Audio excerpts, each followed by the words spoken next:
बेसन की सौंधी रोटी पर खट्टी चटनी जैसी माँ। याद आती है चौका बासन, चमटा फुकनी जैसी माँ।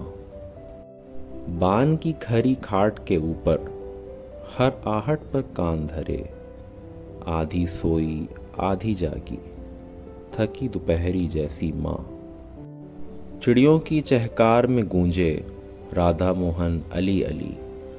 मुर्गे की आवाज़ से खुलती घर की कुंडी जैसी माँ।